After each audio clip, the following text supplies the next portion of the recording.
Hello and welcome to our final episode of Season 6 of our podcast, Fear Less, Do More. Today's guest doesn't really need much of an introduction, and we're delighted to be joined by award-winning actress Jill Halfpenny. Jill is from Gateshead and she's got a fantastic career that spans TV, theatre and audio. Needless to say, we're really looking forward to this one. I auditioned along with my friend for a production of Sweeney Todd was the first one we did. And that was being directed by a director called Ken Hill. Ken had said something very complimentary about me to my chaperone. And she sort of like said, Ken said, you know, he thinks you're really good. Ken? Ken thinks I'm good? Oh my God, if Ken thinks I'm good, maybe I've got a shot at this. What is a more interesting question to ask kids these days? To say, what do you want to be? An influencer. Why? I think I've got a really unique voice or point of view, and I think I'm a really good salesperson. Then I'm like, oh, okay, you've got something in there that can tell me that if that was to stop, you could pivot and go somewhere else. The key to my business is, how are you in the bits when you're not working?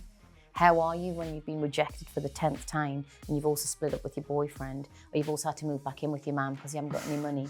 It's like really like what is in it? Can you dig any deeper? For me, even at my lowest moments, I've always thought, I just think I really want to do this still. Jill, welcome. It's lovely to have you on our podcast, Fear Less, Do More today.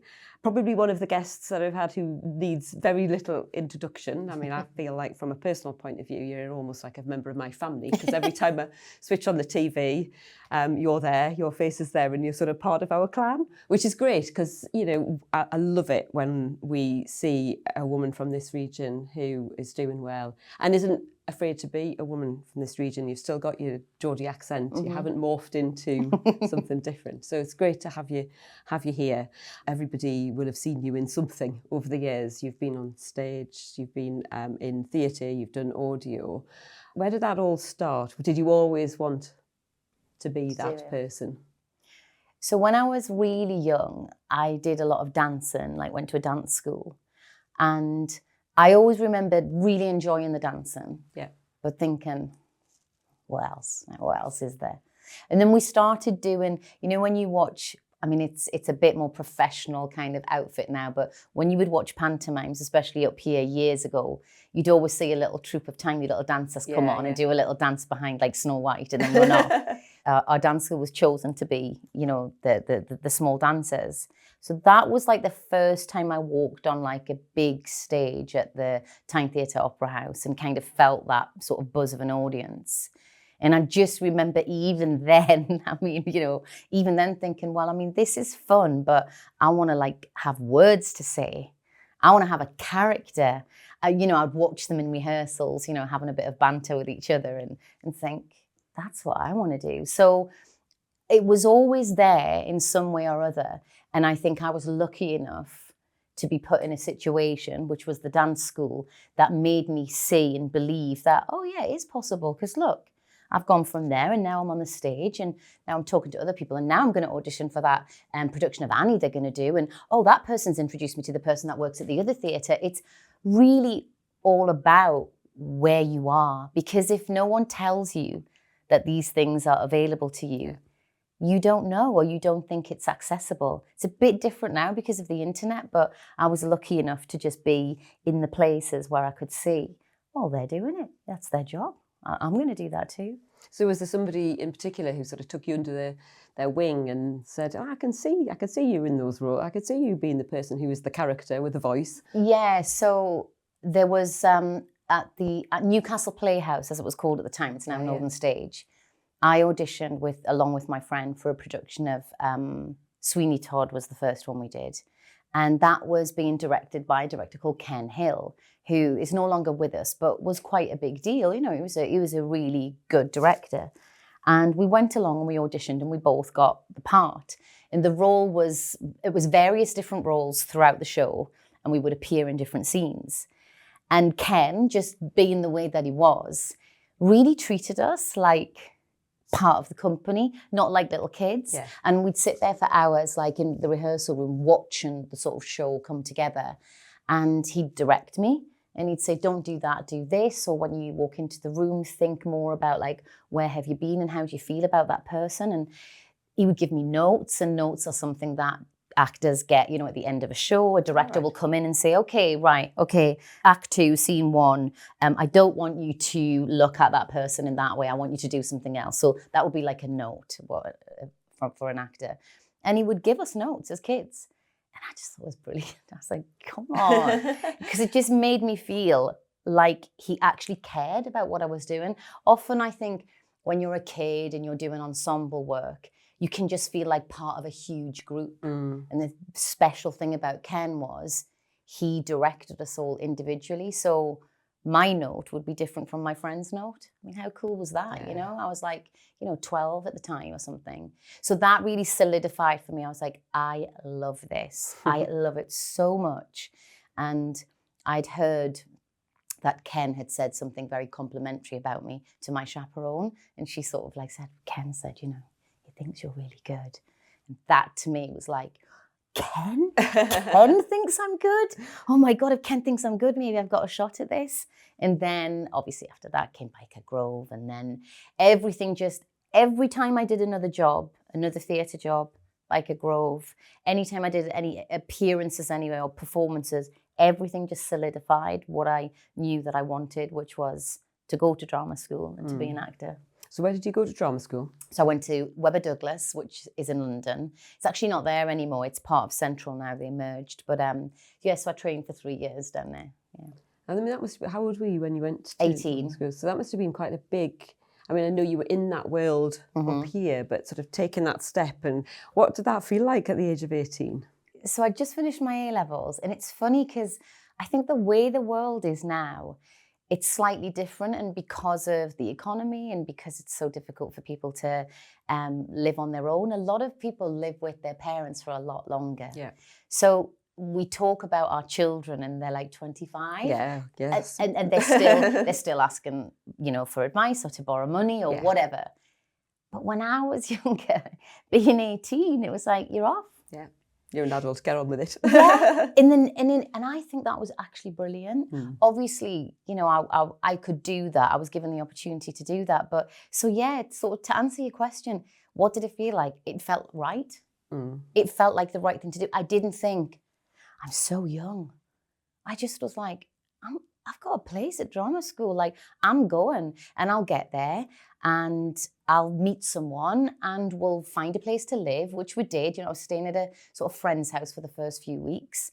And you just sort of did it. You just, I hear parents now, and I will sure enough be that parent, like, we found them their accommodation. We've gone to Dunelm. We've got all the bits and pieces, got them a nice rug, we've got them a memo board. I'm like, fucking hell. Like, we were just like, see ya, bye. But I couldn't wait for it either. When I was 18, I was like, oh my God, desperate. I'm getting away from here. This is brilliant. Really desperate. And you know what? I don't blame this generation at all. It's the way, it's us, it's us as parents and the way the world is now. But I really miss that sort of grit, that freedom. And the freedom that all my friends had, which was just a sort of like, wait and see what happens. Just doing it.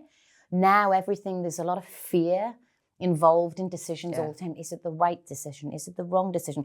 What will happen? Will I have somewhere to live? It's like, that's life. You work it out. You work it out. That's what you have to do. And I completely agree. I think we've knocked out risk-taking. Yeah. And I think it's, I didn't really see it as risk, the things that I did when I was 18. Because I was just like, well, you just live in consequences. I just thought, I quite fancy doing that. I'll go and do that. Yeah. But, now I think we're so risk-aware all the time, and it's built into everything we do in society. I question whether it is good for our young people. From a business point of view, I go, well, who are the entrepreneurs of the future? I know. Because we're training the risk out of them. Like I have friends who, employ people, and they'll say, I have like my young employees saying, my mum's going to come in tomorrow just to have a chat with me, because I'm not really happy about something that's going on, and I just want Can you imagine when we were 18 going, my mum's coming in to work with me to have a word with my boss? You'd be mortified. So I think all of that, again, it's like, I really think we've gone too far the other way. I think there was a sort of a sense, and I'm not quite sure when it was, maybe like the late 2000s or something, where everyone was like, we need to be there for our children. You know, we haven't been attentive enough. It was all about being present and being attentive. And I think we've just gone so far the other way that we're still holding their hands when they're like young adults. Do you not think, though, that sometimes that thing is around the parents serving their own interests because they like that. They like, you know, they like to feel wanted. They like to feel needed. I do think that. They like to feel in the centre of their children's lives. You know, so I think as parents we've probably perpetuated some of that. Yes. But the knock-on effect has been that our young people perhaps aren't as resilient as we were when we grew up, because I definitely didn't have any of that. No. And the thing is, because we didn't have that, God, I sound so old, because we didn't have mobile phones, like when I was at drama school, I would speak to my mum once a week on a Sunday for about 20 minutes. Okay, something like that. And if I was out that Sunday, it would be the next Sunday that would speak. Or I'd have to go to a phone box up the road and be like, I'll just put 20 pence in, I'm all right, you know, whatever. So that level of connection was not there. And I'm not saying that being connected is a bad thing, of course, you know, I'm all about connection, but it's about, I don't think the first thought you should have is, well, someone else can help me. It's like, but what can I do? What can I do for myself to get through this situation? Okay, if I need to reach out and speak to somebody, then I will. But... I mean, I had a bite every day. I mean, I worked at, my first job was at Topshop at the Metro Centre. Oh, amazing. I was 16, and it was great, you know, because we had the DJ under the stairs and all of that sort of thing. That's so cool. But then, you know, the buses would go on strike, or there would be a massive snowfall, and I lived in Winlayton at the top of the hill, and I would walk back from the Metro Centre at night, you know, up the massive hill in the snow. You know, I didn't think twice about... It's doing crazy, that sort of thing, but I think that's probably why I've ended up being a bit the way I am. Just because of that. I think you do. I think you just had to. If you wanted to keep your job, you had to find a way. You couldn't say, I'm not coming in today because the buses are off. They'd be like, snowing. It's well, snowing. Find another way to get there. Whereas now it's like, oh, we couldn't possibly think that people could come into work when it was snowing. So we've put the world to rights on that. We know that our childhood obviously produced far better adults than anybody else's generation did. Kids of the 80s. But, yeah, exactly. You've talked there about, you know, sort of how you just really wanted it. And there is this perception, and there's a lot of people, you know, I think somebody was saying to me the other day, if you ask a lot of young people now what they want to be when they grow up, they want to be influencers. And I think that's actually fine. If that's what they want to be, that's absolutely fine. We shouldn't be saying to them, that's not going to happen. But, you know, you will know from your experience, the entertainment industry is not the easiest of industry to get into, but also to then stay relevant and want people to see you in production after production after production. But you've managed to do that. What is real life like in the entertainment industry? But secondly, how have you managed to stay relevant? So I think the nub of that whole question is, why do you want to do it? Because I think that's sometimes what is a more interesting question to ask kids these days. You say, what do you want to be? An influencer. Why? If they say, because I want to be famous and I want to get things for free, I'd probably say that's going to be a sort of fairly short career for you and not very fulfilling. If they say, I think I've got a really unique voice or point of view, and I think I'm a really good salesperson, and I think I can make, then I'm like, oh, okay, you've got something in there that can tell me that if that was to stop, you could pivot and go somewhere else, or it's a point of view of like a business head on you. But my goal was never to be famous. I would be lying if I said it didn't feel nice, you know, when people recognize me from Biker Grove and things like that. And obviously, it's funny with my industry because one can think that the more famous you are, the more successful you are. And that isn't always the case, actually. There are like a plethora of actors who you would not know if you saw them on the street, who never stop working, who do amazing stuff. In fact, sometimes I think they have the most interesting careers because they're not personalities in any way. They're not what you would describe in any way as celebrity. So they just get put in many, many, many different projects because in some sense they have a more neutral kind of overtone to them. So the first thing for me was that I really wanted to act. I really, really wanted that lifestyle. And I knew that it was going to be difficult. I knew that it wouldn't be easy. But I also just had like a blind naivety as well, because again, pre-internet, pre-social media, I didn't have like a huge amount of people in my face saying, it's terrible, it's too difficult, you know, most people fail. I mean, they did tell us that at drama school, like the top 1% will only ever kind of work. They sort of reminded you of that every day. And for me, that just felt like, why are you telling me that? Yeah. I'm here now anyway. Like, tell that to the people who are thinking about auditioning, because if you want to put somebody off, put them off then. But I'm here now and I'm paying. And now you're telling me. But so I think your intention is really important. What your intention behind what you want to do. So I think all I have done throughout my whole career is just try to stay as consistent as possible. So I think it's very easy when you're having a few fallow years, or things aren't going very well, or you're struggling to try and be seen in a different light. I think it's quite easy, and I understand when people say, I'm out, I'm doing something else. I'm going to do a massive pivot and I'm going to go over there. And I get that. It's not a criticism. But I've just sort of somehow always thought it is, I know it's a cliche, but it really is a marathon. It's not a sprint. So your peers that are doing amazingly well in their 20s, it's not to say they won't keep doing well. It just might be that your 40s are when you'll do well.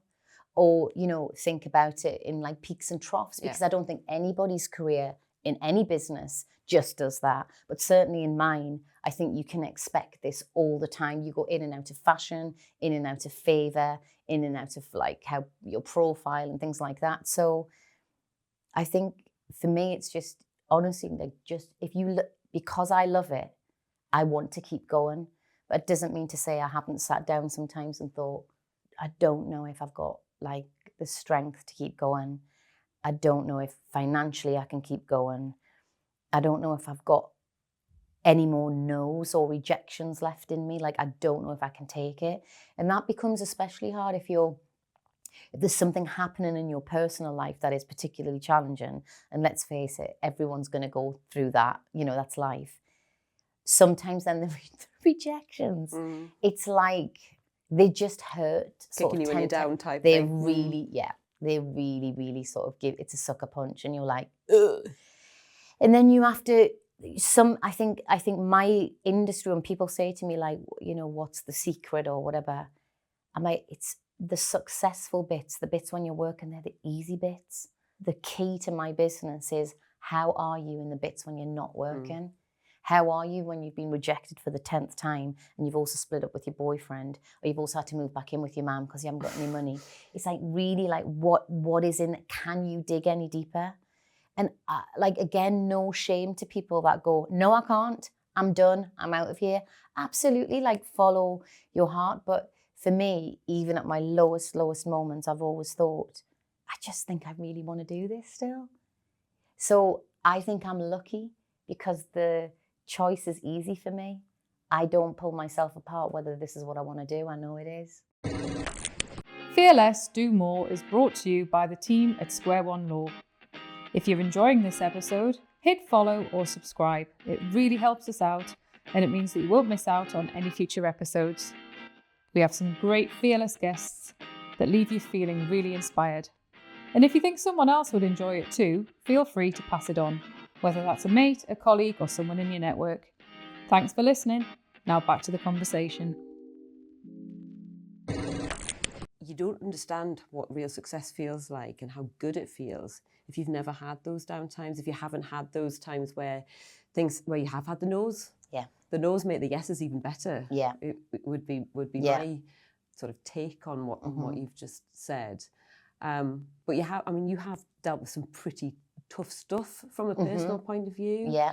I know, one of the projects that you did was around grief, because from a personal point of view, I don't want to cause you any further trauma by talking about it if you don't want to. But Can you just tell people what happened? Because people might not realise what happened to you with your partner. Yeah, so I met someone, and, you know, the usual kind of love story, you meet, you fall in love, and, you know, it was all great. And this was sort of after my divorce as well. So there'd been a bit of time after that. And he in a nutshell, he went to the gym and he died at the gym. He died in a spin class at the gym. So it was extremely sudden, extremely unexpected, and just inconceivable. Yeah. I mean, you know, it was like something out of a TV show. It was the knock on the door. It was the, you have to come with me now. And I'm like, come with you where? To the gym. Why? Just come. Like the person couldn't even tell me why. So I'm like running to the gym because it's like a sort of 5-minute jog away, let's say. And I'm just running behind this person going, what? I don't understand. This must be terrible. But again, like, it's amazing what happens in those situations, because your brain will always try and work things out. And I'm like, he must have broken his back. Oh my God, what if he's paralyzed? What if he could never walk again? It's all right, we'll get him rehabilitated. He's very strong like that. We'll do that. So you're working it out, and then eventually I get there, and the paramedic, well, I actually said to the paramedic, because I saw the look on his face, he said, you can't go in there. And that's where he was. And I was like, is he dead? And the paramedic was like, not yet.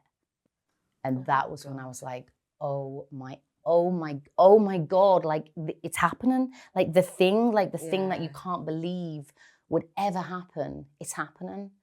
And then, you know, took to hospital and all of that, and put on machines. And then, you know, I think like a couple of days later, it was pronounced dead. So yes, so from that point, like I was saying before, I'm at my lowest ebb. And actually, for a while, if I'm honest with you, acting just seemed completely pointless. I was like, what is this? Like, it's pointless. This doesn't help anyone. This isn't making a difference to the world. This isn't, oh my God, what am I doing this? And then I started to get I've always been interested in psychology and therapy, but I started to get more interested in it. And I went on this retreat, and I met this lady, and she said she would train me up to be sort of a grief therapist. And I got very interested in that, and I started kind of moving towards that. And then it's funny, as I started to heal, and as my nervous system calmed down, and as my perspective widened again, because obviously when you're in the beginnings of grief, it really is all you can think of. It's just an all-consuming, overwhelming world that you live in, and you just think, this will never, ever change. I will always feel like this. And I think that's what takes you down the most, because you really believe it won't be any different ever. But things, you know, did start to change. It did become different. And then the therapy training that I was doing, I remember going away one weekend to do a little bit more intense work. And it's so ridiculous, because I'd gone from like, what does acting mean? What's the point? And then I just remember being on this weekend, this therapy thing, going, oh God, I'll have to listen to everybody else's problems. And I remember laughing at myself and thinking, that's a really good sign. That's a really good sign, because I'm laughing at myself, but I'm also kind of saying to myself, storytelling is important. People actually, you know, so for some people, therapy is not the answer for them. I personally love therapy. I love it. But for some people, watching a drama, that gives them what they need. They're watching their story being told by someone else, and just that connection of somebody else knows how I feel, that gives them everything they need to know. So once I started to sort of pick myself back up again, I was like, you don't have to be down on what you do. Yeah. It does provide comfort to some people, and it's also just fun as well. And then weirdly, it's really strange actually, but since Matt died, my career has actually just got stronger, and I get offered more things, and I don't know what that is. I don't know what it is, but funnily enough, I was just listening to There's a really beautiful podcast that Anderson Cooper does called All There Is, and he was talking to Nick Cave. Yeah. I don't know if you know Nick Cave's story, but yeah, he lost his son. We lost 2 sons actually, but he was just saying that there was something about when Arthur died that he experienced life and the world differently, and it was like Arthur had given him some sort of gift in a way to kind of move forward. And that, for some people who are in the beginnings of grief, that can feel like almost blasphemous to hear that. Like, how can you ever say that? If I'd heard that in the first couple of, or the first year even, I might have sort of recoiled. But I understand what he means now. There's something about Matt dying where I feel like he sort of lives in me, and he was an entrepreneur, Matt. And I feel like his sort of entrepreneurial spirit sometimes pushes me. But I think it probably does, because I think whenever you go through any sort of traumatic experience, it changes you. It has to. Yeah, because it does. You wouldn't be human if it didn't. And there's an assumption always that that's always a negative. Yeah. It's going to change you for the worse. But the power, if you can find something really positive in a trauma, that sort of multiplies the power in it even more. And I think it gives you a purpose behind it, which feels like you are doing that person. If it's a grief scenario, you're doing that person the best sort of tribute you possibly could, because you are turning things around for them. I mean, it's an incredibly sad story, but that message that there is hope after this, where you may be at rock bottom for whatever reason, and you may feel you're never ever going to come out of it. But I think you're a brilliant role model for those people who are in that position, who can go, actually, no, she went through that, and look where she's gone, and she's able to find some positive in it. I've not been in that position, and it must be incredibly difficult. I mean, I can sympathise, but I can't empathise, because I don't understand what that feels like. But I would imagine that you would feel pretty broken. So to come back from that is it says a lot about your fearless character. Well, actually, one of the things, if anybody is listening or thinks that they don't feel like that, or they can't feel like that, one of the things that I've always talked about is, my dad died in a very similar circumstances when I was very young, and that was never really dealt with because I was very young and it was a different time and blah blah blah. So when Matt died, it sounds strange, I know, but I sort of really made a conscious decision to go, I'm now going to grieve my dad and Matt at the same time. I'm going to do all of the things that I never was able to do as a 4-year-old for my dad, and I'm going to feel that as well. And a lot of people are like, oh my God, you're already in enough pain, like why bother? But for me, I think the only way to access this feeling that I'm talking about of somehow being able to take that grief and turn it into something else, I think the only way you can do that is if you really allow yourself to feel the pain, feel the sadness. And I know for a lot of people, they're like, I don't want to, I can't, but I just let myself, I did not shy away from the crying, from the grieving. I spent hours on my own in solitude. I didn't try to distract myself with things. I didn't try and run away from it. I was like the woman who, Donna Lancaster, who's an extraordinary woman who talks about grief and loss a lot. It was just always walk towards it, walk towards it, walk towards it, make friends with it, understand it. It's going to teach you something, and it's up to you what you want to take from it. And I'm not suggesting anybody should be happy for anything that's ever happened to them. Like everybody always said, I'm saying this like, oh yeah, I've really learned stuff. But if you said to me, but if you could like click my fingers and have my dad and Matt back, in an instant, yes, I'd be a less evolved person, because there is no way that something like that can happen to you and you don't become more empathetic, more softer to the world, more sort of willing or more keen to have moments like this where you go, really, what else is there but sort of connection and a feeling of togetherness? Because when you know life leaves you in an instant, you're like, these moments are really all we've got. It's what makes up for the mundane and the hard work in between. Absolutely. Is this type of thing, you know? The only sort of parallel that I've got is that I've had cancer twice, and Well, that is and- huge. and it's when you're faced with Death, mortality yeah. is when you really work out what's Yeah. important in life. Yes.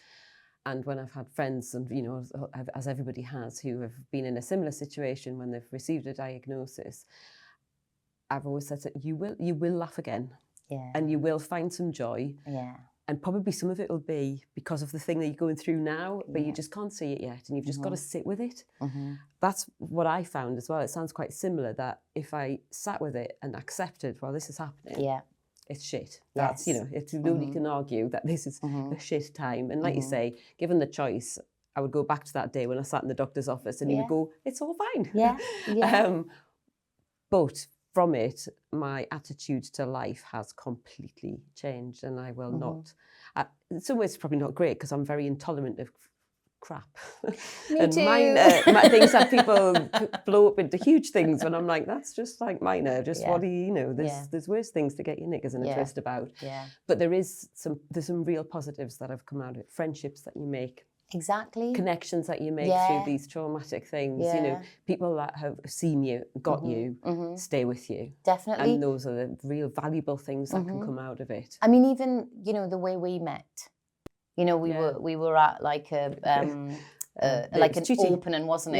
Yeah, it was Tutti. Yeah, exactly. And we were just chatting. But I think sometimes when people have been through something like that, they know how to cut through the chit chat and the crap and just get straight to something and like, this is what I do.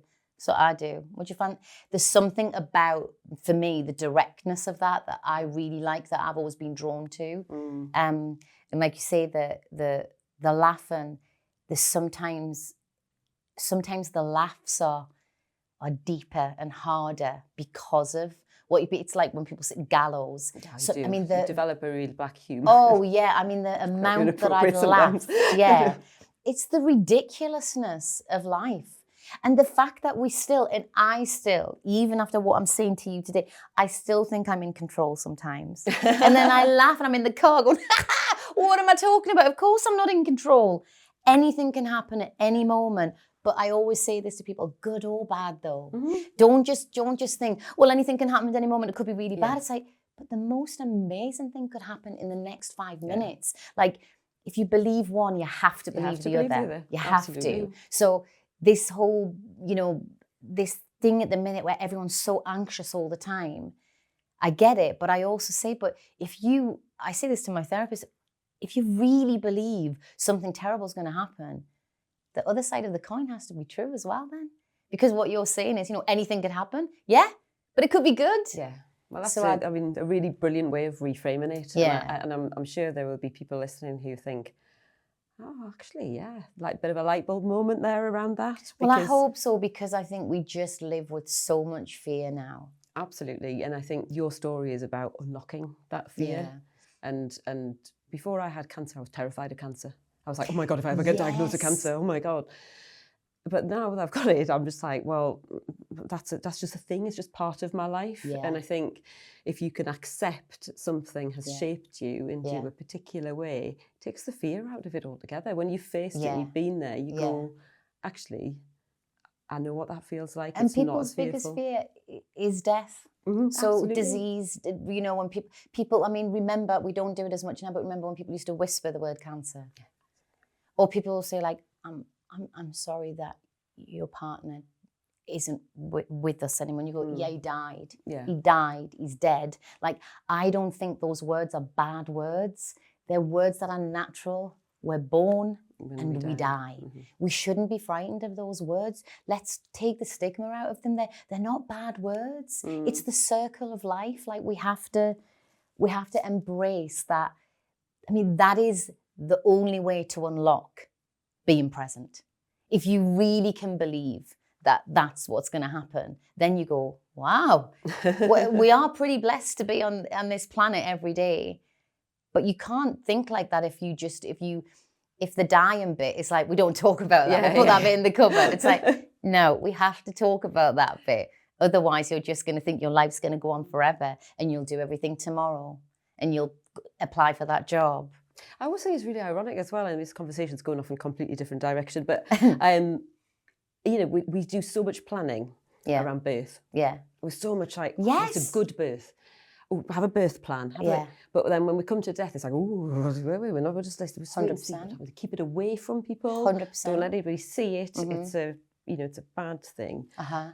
People say, mums or dads, I've done a funeral plan. Oh, don't talk about that. It's like, do you know how kind that is? That somebody has taken the time to pay for or to set out what they would like. Do you know how stressful it is to think about what somebody might have wanted for their funeral?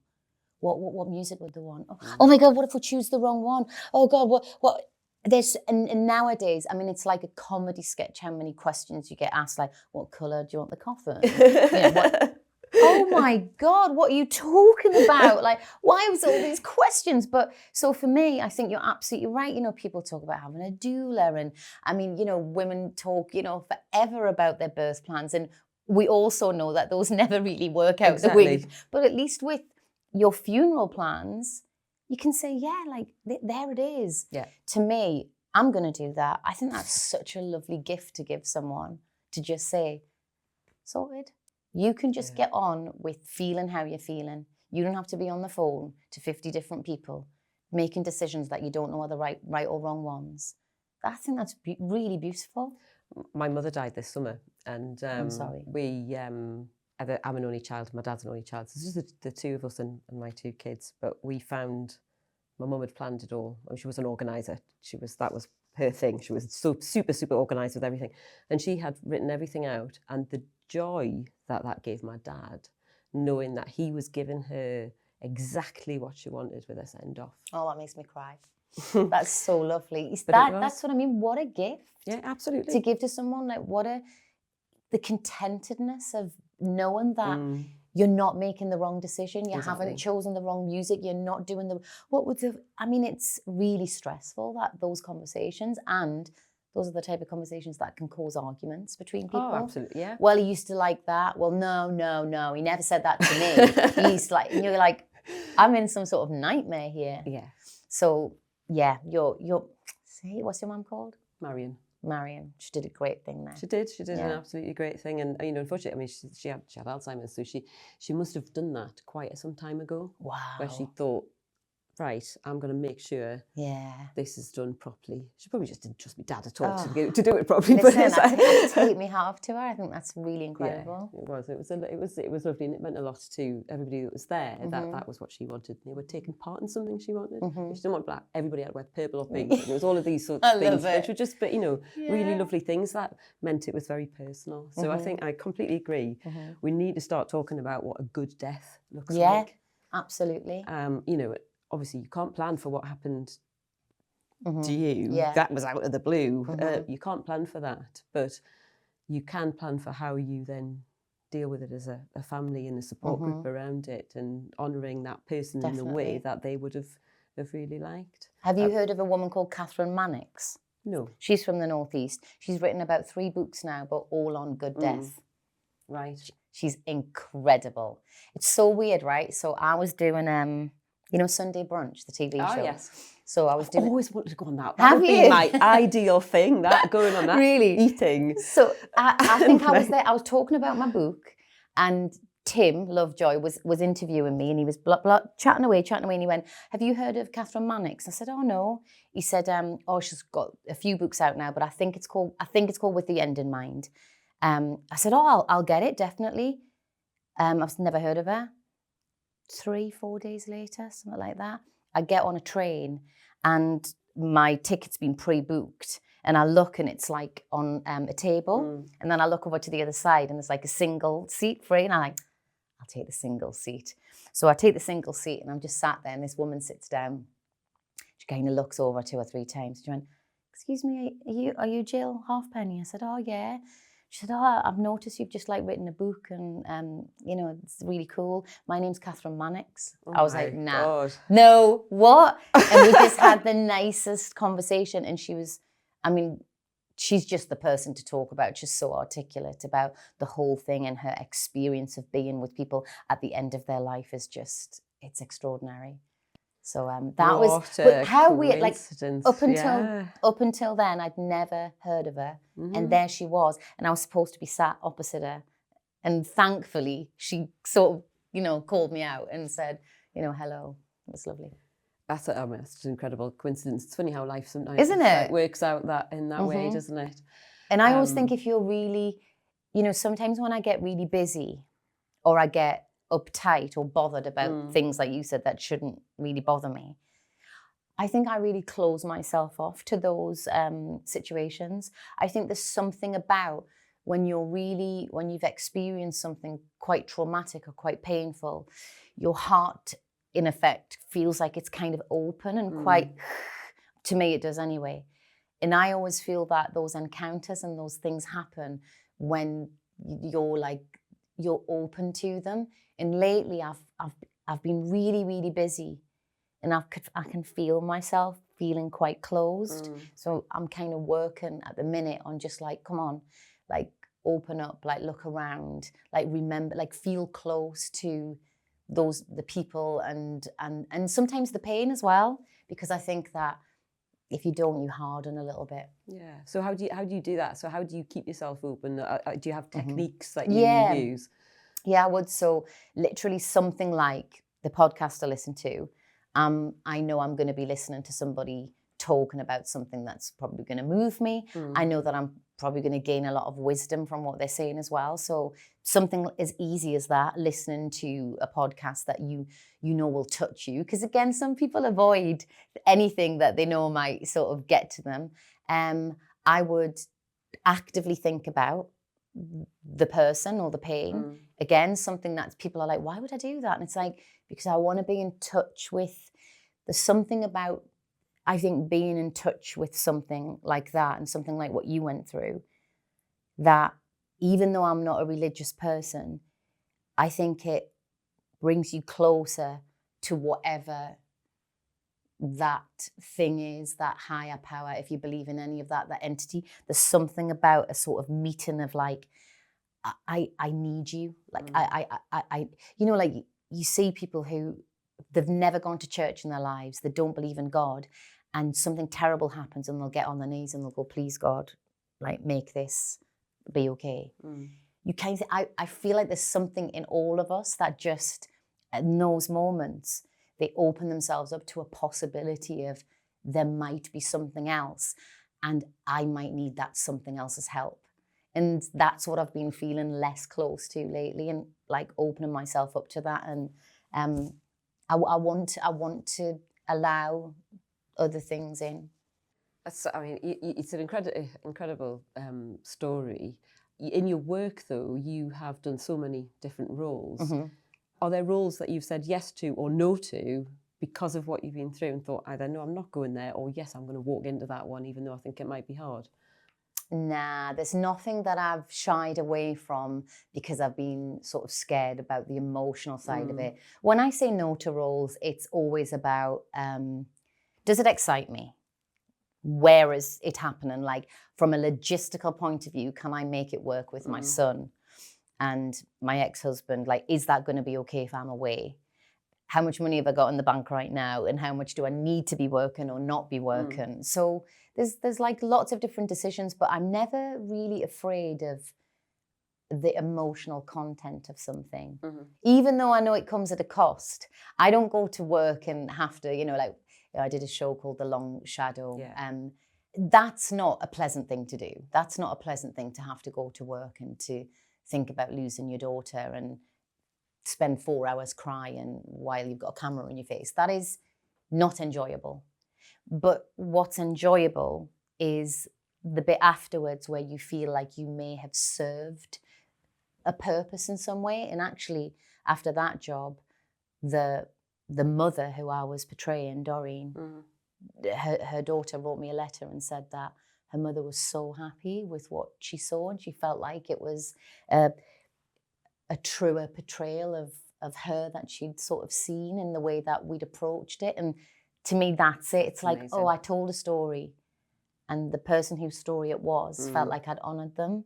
So then it's like afterwards it makes it worthwhile, but the doing of that, no, I don't know. I don't look forward to it at all. Yeah. But it's part of my job. It's like there must be parts of your job that you go, I hate this bit. But you know that it's really important to get it right. And it's just the same thing, really. I mean, I've seen you in loads of things. One of the ones that I really liked was Cuckoo. Oh, yeah. Which I thought was just like that brilliant. Was fun. Yeah, that's what I was going to say. So that was, you played a real Machiavellian character in that one. Uh-huh.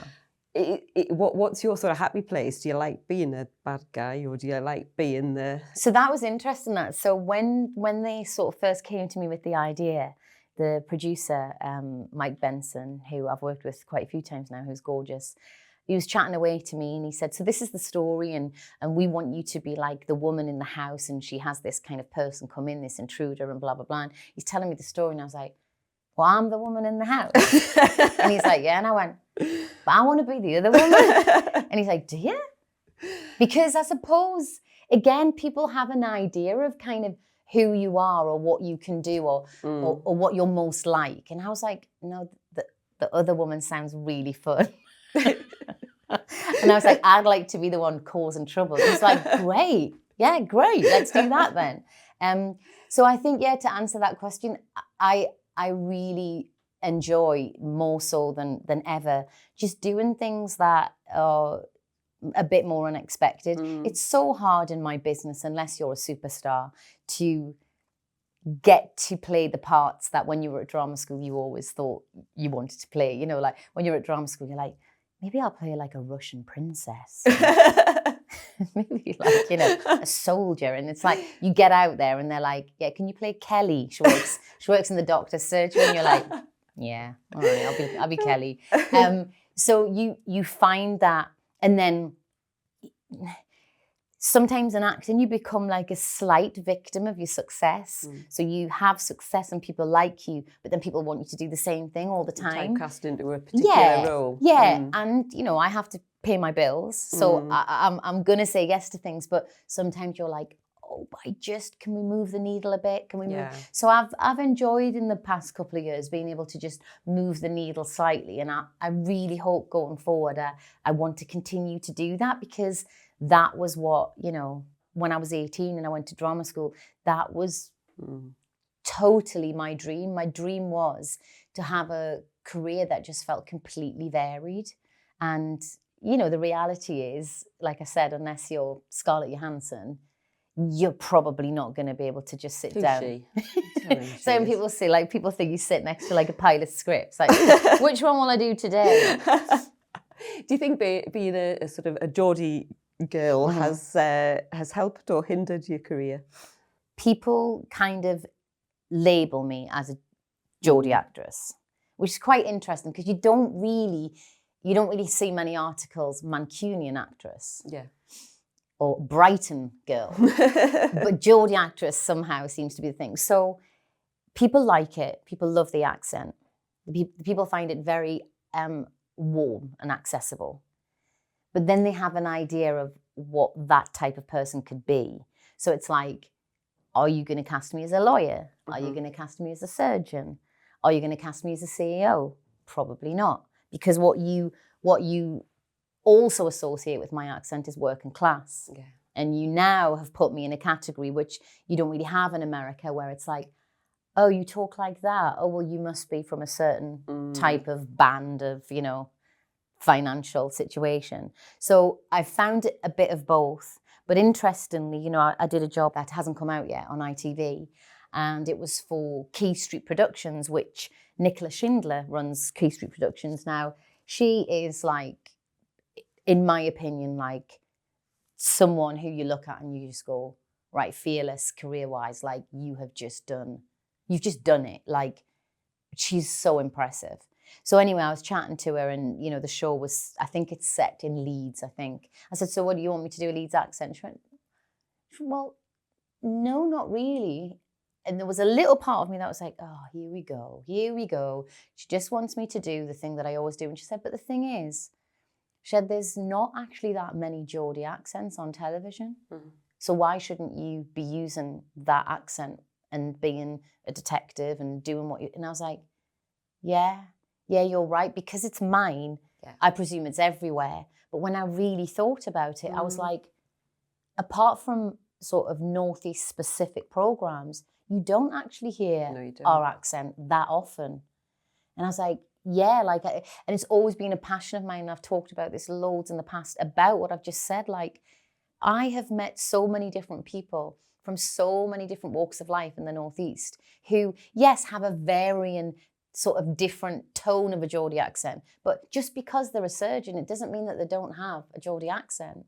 Just because, you know, they're a CEO or what, it's like, I think we really need to expand our ideas of what people with accents, what kind of jobs they do. Because when I first started out, you had to be RP if you were going to play, you know, the boss. Unless you were the boss of a garage. Yeah. Do you know what I mean? It was really, really small-minded. I was listening to an interview, I was listening to Desert Island Discs actually with Lorraine Kelly. And she was saying that, you know, one of her first jobs was at the BBC and she was super keen, like so keen, wanted to do everything. And she was doing everything. And then she got pulled in by the boss and she'd applied for this certain job, which was to be like, you know, a sort of like on-screen presenter. And he was like, it's never gonna happen, not unless you have elocution lessons. She was like, what? And he was like, we can't possibly have that accent, like, you know, representing us. Now, I'm probably only like 8 or 10 years younger than Lorraine.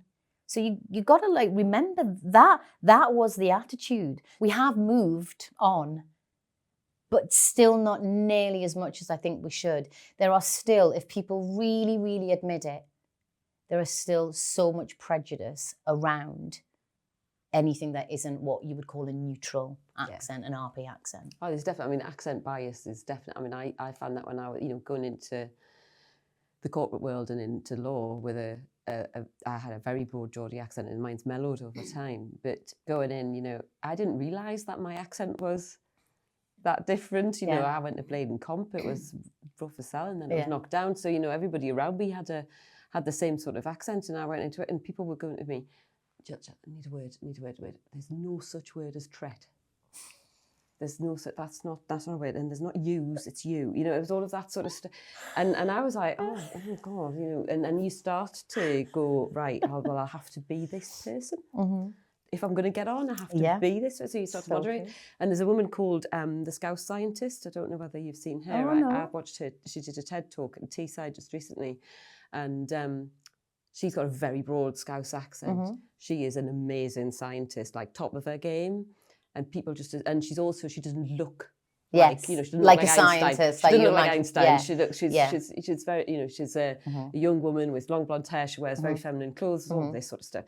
And she has huge accent bias against her. People, you know, presume that she must be the lab technician, not the chief scientist, that sort of thing. And it's so, all about accent. It is, and I'm glad you said that, because sometimes when you're an actor and you talk about it, people can think like a bit bitter, you know, like, oh, you, and it's like, no, this really exists.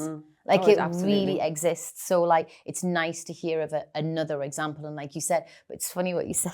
It's funny what you said about tret, because when I was in EastEnders, I remember there was one point where my character was like in a nail bar, and I remember like I was doing someone's nails. I can't remember the other character, and I said something like, "It's nice that you've tret yourself to this," or something like that. And there's a position on set, like sort of like continuity, where there'll be a woman or a man, and they'll be checking that you're saying the right lines, or they'll be checking that, you know, you touched your hair at the same time on each take. So it's their job to kind of make sure all the takes match. I remember her coming over going, just that line there, just that line there. I was like looking up, I said that. I was like, oh, it's really good that you've tried yourself. And then cut. She'd come over, just that line there. And I was thinking, what have I done wrong? And then we go again. It's really good that you tried. Right, cut. And I was like, what is it? And she went, you're saying tret? And I went, yeah, tret yourself. She went, there's no such word. And I went, wow. I was like, how can I be 29 and just learning that now? I was like, I can't believe that I can't believe that I've got this far and still thought that was like grammatically correct. No one's like corrected me, until then, but there you go. It is a real word. I refuse to believe that it's not a real word. It is. It's like on my sister's voicemail. I love it because she goes, hiya, I cannot come to the phone right now. I love that. So are you all of, you mentioned EastEnders there, and you're also in Corrie for a bit, all of those things, can you pick a sort of favourite role out of all of the things that you've done? Well, like I said before, after Matt died, for some reason, and I don't know what that is, I started getting offered what I would call more interesting roles and bigger roles. So one of my favourite experiences was a show that I did that not many people have seen, actually, called Dark Money. And it was about a couple whose son had a huge role in an American movie and went over to film. And then when he came back home, he admitted to me, his mum, that he'd been sexually abused by the producer. So me, as his mum and dad, we went to the lawyers and we're like, this is what's happened. We're going to sort of sue. We're going to take this to court. And then they said to us, well, you could do that or you could take this check. And they gave us £3 million, and we were sort of, supposedly sort of struggling. So we did. And the whole show is about, can you ever be happy when you've done that, when you've made the deal with the devil? What was the right thing to do? Should we have? Anyway, so that experience was particularly wonderful for me because I loved the director, Lewis Arnold. I loved my co-star, Babu Cisse. And we collectively talked about how we were going to shoot something, how that would feel, what we sort of, we allowed ourselves like the creative time to discuss things. Lewis would always ask our opinion. Obviously, he's the boss. He's going to do what he wants to do. But he was like, I'm thinking about shooting it like this. How do you feel about that? And to me, that's my happiest moments when I feel like as a team, we're creatively making something. As with any industry, and I'm sure it's the same with yours, sometimes time is of the essence and it's just bam, bam, bam. You just have to do it and you go. And you sort of come home and you feel a bit empty. Yeah. So whatever job I'm doing, it doesn't matter about the part. It's more about how did it feel creatively, like when I'm there on the floor. What were the kind of discussions that were being had? Because that's where I'm at my happiest, with a group of people. Like, that's why I like doing theatre, when you're talking about it and you're like, let's try that and let's get it up on its feet and, oh, maybe that could work. Oh, I've got an idea. That to me is really fun. That's when I feel really alive. You're making an impact and a contribution rather than just being, it's not transactional. It's not just, we're paying you to deliver this role. Yeah. It's more collaborative. And and when a director, I love talking technical. So when a director tells me why he's shooting something the way he is, or why she's shooting something the way she is, why she's chosen that angle, or why we're putting the camera up there, why it's going to take 2 hours to set up, I really enjoy that because I want to know from their point of view why they want to do this. Everybody's got their own thoughts and feelings about why something should happen, and I just find that exciting. We work quite a lot with North East Screen. Yes. Up here, Alison Gwynn and the team there. Yeah, she's great. Transformed the potential of North East Screen in this region. What's your sort of view on things? Where do you think this could go for the region? Yeah, so I love Alison and I love all the girls there as well. They're great. So what I would like to see is I would like the North East to just be a destination for filming, full stop. I think for me, sometimes where it gets a little bit stuck is where people say, we want to tell stories that are from the Northeast, and we want to film people like from here, and what it's like, that as well. But if you want to make money, if you want to have an industry, if you want to generate tourism, if you want to bring money back into the city, it has to be like the way Dublin is now. Yeah. It's just a filming destination. It has studios, it has locations, it has catering, it has transport. And at the minute, that's what North East Screen are really trying to do. They're trying to make sure that if somebody rings up and says, we want to shoot an 8-part 1 hour drama up in the Northeast, have you got everything we need? They can go, yep, absolutely. When do you want to start? Whereas at the minute, it's a bit of a chicken and an egg thing because a lot of people have had to leave the region because the work isn't here. And it's like, do you want to come back?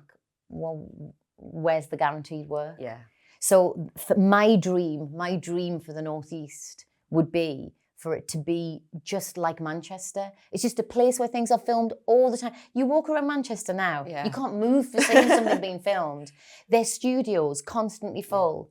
If we could have something like a Game of Thrones to start us off in the way that it started off for Dublin, because we have the mountains, we have the beaches, we have like an epic landscape up here. So if we could have one of those, that would set us off really fast because that would be generating so much work so quickly that people would come. What we're doing now is better than how it was a few years ago, but a drama and then 6 months gap, or a film and then that is better than it was, but we need sort of continuity. And we need the ecosystem to support exactly and then for people to go, well, I'm on this at the minute, but once this is finished I'm off to do that one. Oh, and then next February they're doing that. And that's what you want. I would love for people to be able to, you know, like work in sound and just live up here and be like, I can guarantee that I could work up here. That would be so nice, but I don't know how far off we are. It's the same. I mean, it's the same from you know, a sort of legal point of view. People think if they want to do entertainment law or media law, you've got to move to London or Manchester, maybe. Yeah. And so is it the same situation where if we had more things happening here that required media law, then we'd be like, well, we're here, we've got you, but chicken and egg thing. It's people presume that the people who need that advice presume that they'll only be able to get it in London. And it's quite often, you know, we'll talk to somebody, they'll say, oh yeah, well, obviously I use a London lawyer for this work. And you're like, obviously. Well, you know, there are people up here who have equal brain power to that, which we will find in London. Yeah. But as you say, you know, for firms, for legal firms to invest in creating media units that are more visible, needs that work to be coming in, because you certainly, it's going to be a really hard ask for any professional services firm to go and build that based on getting work out of London. Yeah. Although, because of the cost thing, you know, if you hire a London media lawyer, you're going to be paying a huge hourly rate. Yeah. You could get the same quality of advice in the region for a lot cheaper. But it's the marketing effort to get people to understand and that. convincing people that you go, but they're, I don't know, 800 quid an hour, they're 400 quid an hour, oh, they must be better than the 800. It's like, well, no, they just don't have their overheads, the ridiculousness of what's happening there. So I think that's a sort of a similar thing with my industry as well, which is, yes, at the minute, without doubt, nearly all of the training facilities are in London. There are some more in Manchester now. There's some in Leeds. There's some, I think there's a really good school in Wales. But I'm talking like one there, one there, one there. Whereas in London, there's a cluster. So, of course, if you're a casting director or a director, of course, you're just going to be like, well, I could just visit one place and I could get like all of those done in one go. Yeah.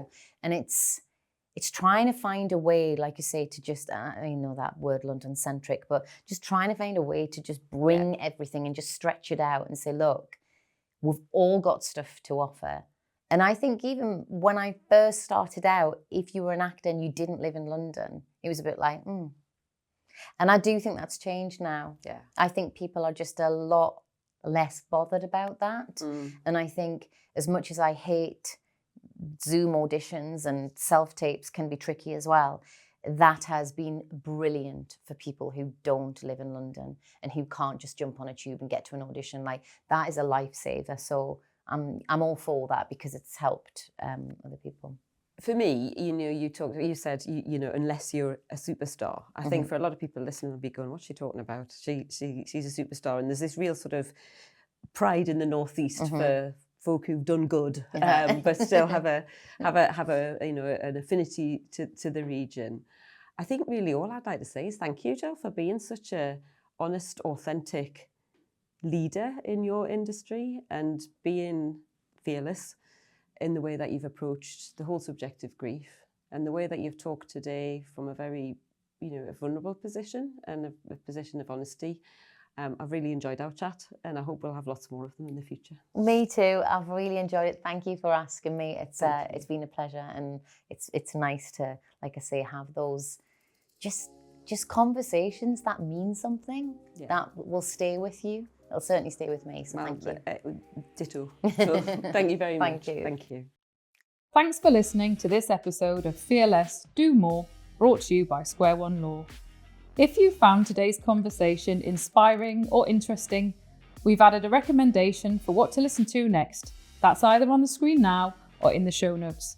Take care, and we'll see you next time.